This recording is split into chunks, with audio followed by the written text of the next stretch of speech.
It's like a security blanket, but with ski boots and a kicky beret.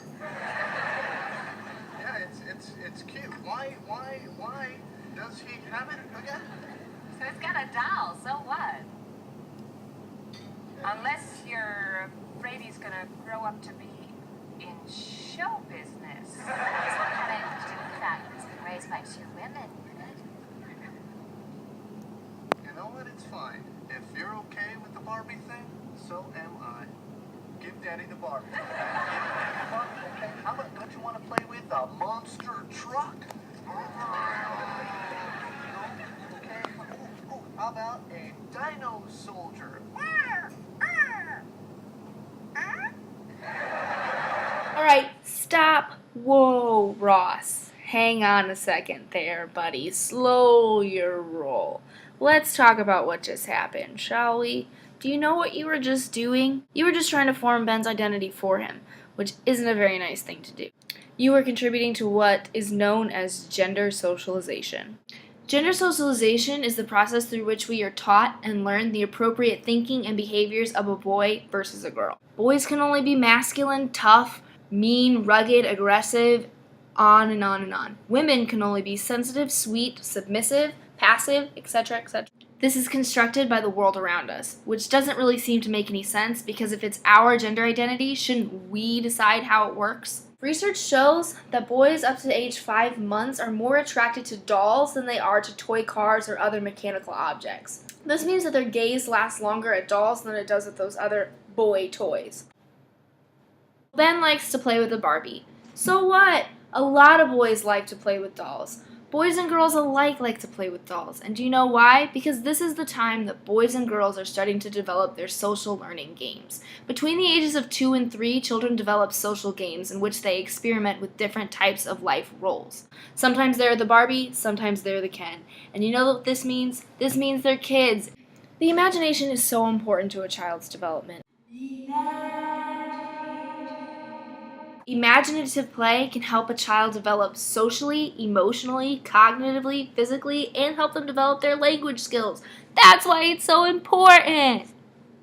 You are also learning to listen to one another and learn skills of empathy.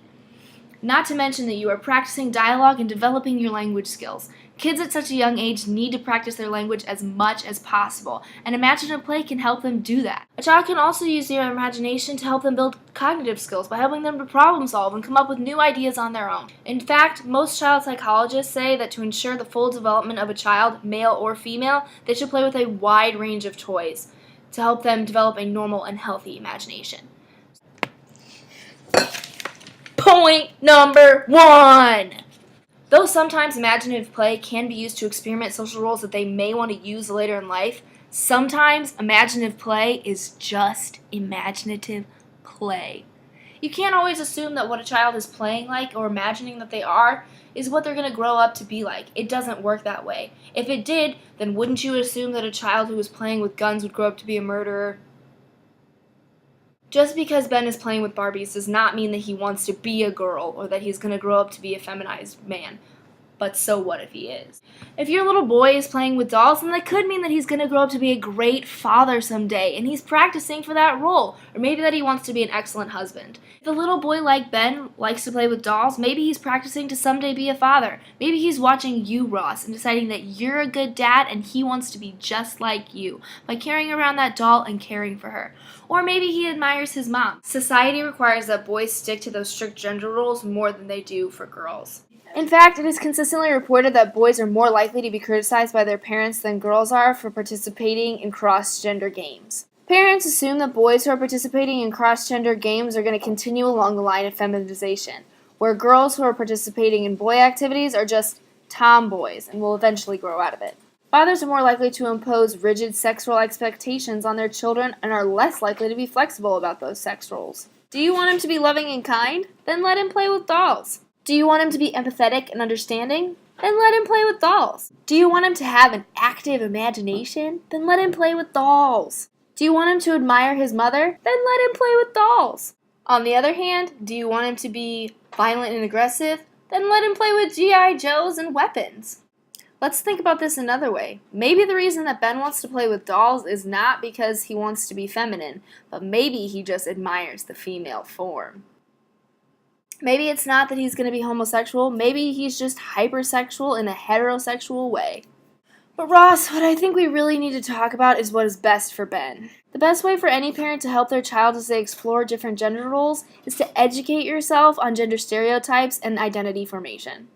And of course, provide a safe and supportive environment for your child to develop their own gender identity. Many education professionals and child psychologists suggest that parents intervene in their child's play so that they can help them to break down gender stereotypes and to recognize that there are numerous acceptable ways to be a boy or a girl. Children should be presented with imaginative play opportunities where they can devise and explore gender images. Ben is young, he has his whole life ahead of him, and let's think about what will affect him more. Him wanting to play with a Barbie at this point in his life, or your reaction as his parent to him wanting to play with a Barbie at this point in his life.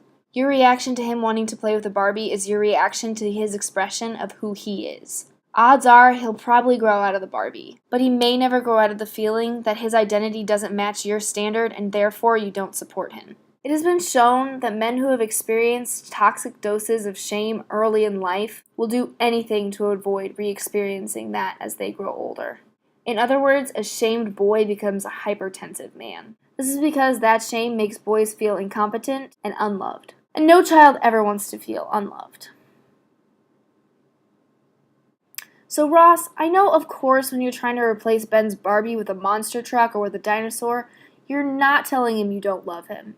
But if you really do want to love and support him throughout his life, you need to start now. With his wanting to play with the Barbie, her ski boots, kiki beret, and all. Just play with Ben and show him you love him, and show him that you will accept him whoever he is and whoever he decides to grow up to be. Not to mention, Ross, we all know that you're not that innocent either. What was it that you liked to do when you were little again? Oh yeah,